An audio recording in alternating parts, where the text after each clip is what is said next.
Detroit Lions 33, New Orleans Saints 28. Lions move to 9-3. Saints fall to 5-7. Lions got up really fast, 21-0. Yeah. In the first quarter. Ridiculous game. Yes, and then Saints clawed back. It was a lot. There was a lot going on here. Saints fans were booing Derek Carr. Taysom Hill had a big gain. You know, they did the usual bring in Taysom Hill, put Derek Carr back in. They were booing Derek Carr when he came back in. Derek Carr actually ended up playing pretty well, but ends up getting concussed and knocked out of the game. Jameis Winston came in. And this was like the fourth quarter comeback attempt we've seen from Jameis Winston this year. None of them have worked. No. But yeah, it was credit the Saints for coming back, but yeah, they fell behind just too much early on. It made no sense, this game. Like, you watch the first quarter of this game, and it's like, this is going to be an absolute blowout. The Lions' first drive, like, dominant rushing performance, just powered down, touchdown. Then Derek Carr has an interception where it's, like, off the hands of his tight end, Juwan Johnson. Like, bounces off his hands. Brian Branch picks it off one-handed, One-handed Brian Branch. And now the Saints are in trouble. The Lions just absolutely carving up the middle of that Saints defense. Like, all the passes were going over the middle, and they're up 21-0. You're like, this is going to be an absolute beatdown. This is annihilation. And then the Lions stopped scoring, and the Saints started clawing their way back and made it really close. And, like, the Lions were worried for a while. Yeah, I mean, it kind of makes sense. The Saints defense shouldn't be that bad. I mean, I think it was the touchdown to get up 21-0.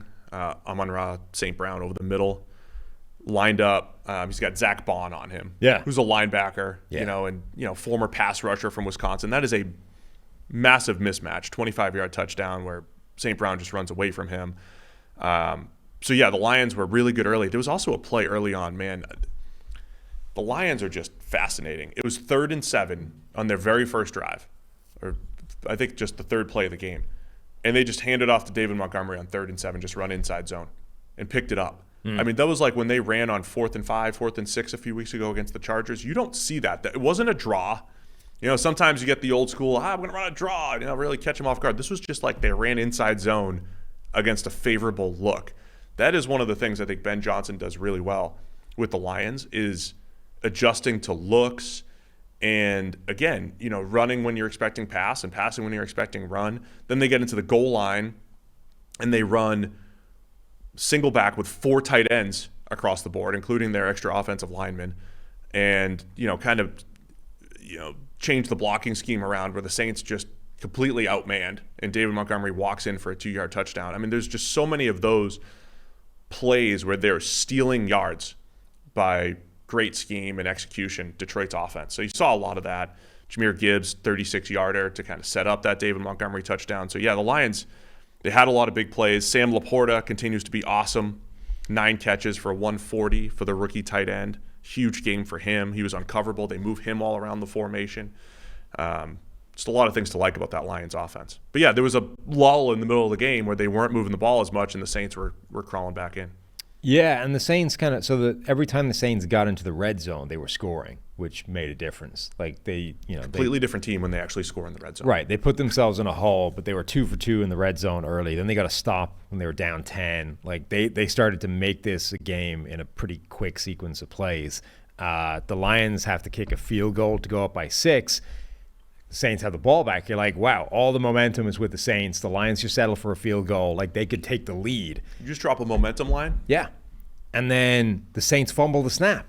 They lost the momentum. Yeah, lost the momentum. What's the point of having the momentum if you're going to lose it? Snap the ball into their own guard, into their own pulling guard, Lions ball. And honestly, that's the game right there. Like, that play stalls any chance the Saints had of coming back in this thing, gives the Lions the ball. They get that double reverse thing to Jameson Williams, touchdown. He looked so fast on that play. Well, imagine 19-yard run for Jameson Williams. It was Raymond that had the ball first, right? They like faked the reverse one side with Khalif Raymond, speedster A, and then flipped it back to Jameson Williams, speedster B. Imagine being a linebacker for the Saints dealing with that. Like, oh crap, fast guy going that way. Yes. Oh no, even faster guy going the other way. Like, forget it. Dude, I love it so much. I love so much of the Lions team building effort. We talked about the offseason, man. It's like we didn't know Sam Laporta would be this good. Right. But he's become a mismatch tight end. I mean, he's on pace to have like best rookie tight end season ever. Mismatched tight end Sam Laporta. And we did mention this at draft time. We just didn't know the extreme. Jahmyr Gibbs, I will reiterate, being used properly. He only had 8 carries yesterday, whatever. He'll be a part of the pass game when needed. He's a part of the run game when needed. But when he touches the ball, you got to account for that. And then, me, in my team building effort, I always want a Khalif Raymond type. And the Lions said, we're going to have 2. We're going to have 2 of those guys. And try covering both when we're running double reverses. Jameson Williams, I was trying to look up his speed. I think he hit 21 miles an hour on that, which is really good for it was a 19-yard run, but he only had 30 yards. Like most of the big runs, it's like you have 50 yards of build-up. Open field for 50 yards, and that's where you hit the 22. Yeah, because we have access to all that data, but it got filtered out by one of our adjustments or something, so I had to dig it up. I talked to our data science guys. We have it. But, dude, he hit the Jets, man. That was awesome. Yeah, good luck. Good luck covering the Lions and all their speed. So also in this game, it's like a throwback to 2014. You had Bruce Irvin with a sack.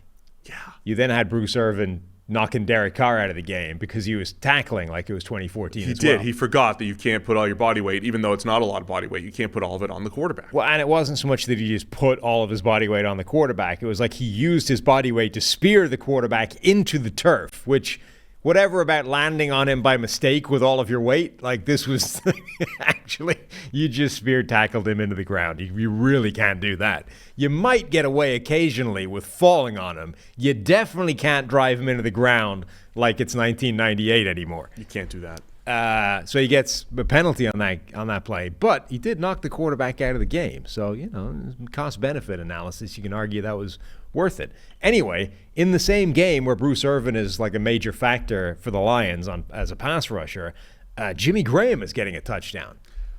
Well, that was what sparked the red zone offense for the Saints. Right. He put Jimmy Graham in there for his 6-yard touchdown. Again, without numbers to back it up, I'm pretty sure the Saints are the worst red zone offense I've ever seen.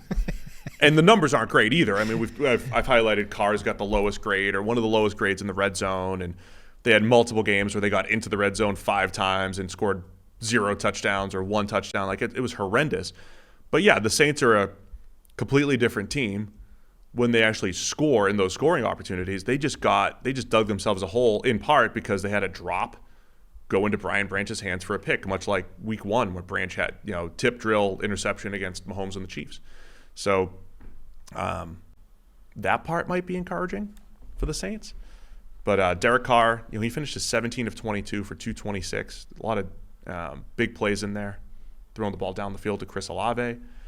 And he played pretty well before getting hurt, but he's in concussion protocol, took that big hit that we've talked about a few times here. Then Jameis comes in and has like an insta Jameis Winston play where he throws what should have been an interception, ends up being like a big first down to Chris Olave.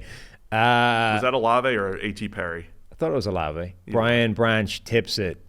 All the tipping does is take it away from Jerry Jacobs, who was about to intercept it, and then it ends up landing in Chris Olave's hands, who takes it down towards the goal line. Sparked the comeback. Yeah. And then the one last thing to mention in this game, right at the end, the Saints are trying to make this comeback. It's 3rd and 9 for the Lions. They go play action. Goff is under heavy pressure, like maneuvers around the pressure, finds Reynolds for a first down. That's the game. Like just a really high-end Jared Goff play in a massive high-leverage situation in unideal circumstances. I am really glad you mentioned that play because I mentioned I was so impressed by this. What was it, like a 7-yard gain, whatever it was. So impressed by that play. And, Goff, coming into the game, we said, look, Goff's coming off his 2 worst games by far. He went from QB1 to like QB 10 or 12 or whatever within a couple weeks.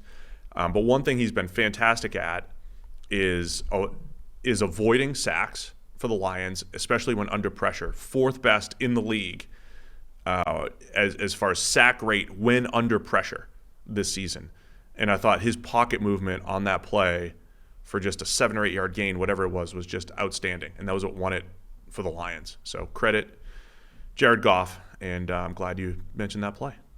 It was really good. Do I have any other notes? Any other notes in here? Yeah, I got anything on Taysom Hill? They used him a lot. 13 carries for 59 yards. What was the And a touchdown. What was the data point where he passed Archie Manning? Oh, he passed Archie Manning for the most rushing yards for a QB. Ah, that's because he's not QB. What the? I mean, that's just silly. He's not a quarterback. Little known fact, Taysom Hill was in Archie Manning's recruiting class. Yeah. So it took him a lot longer to get there.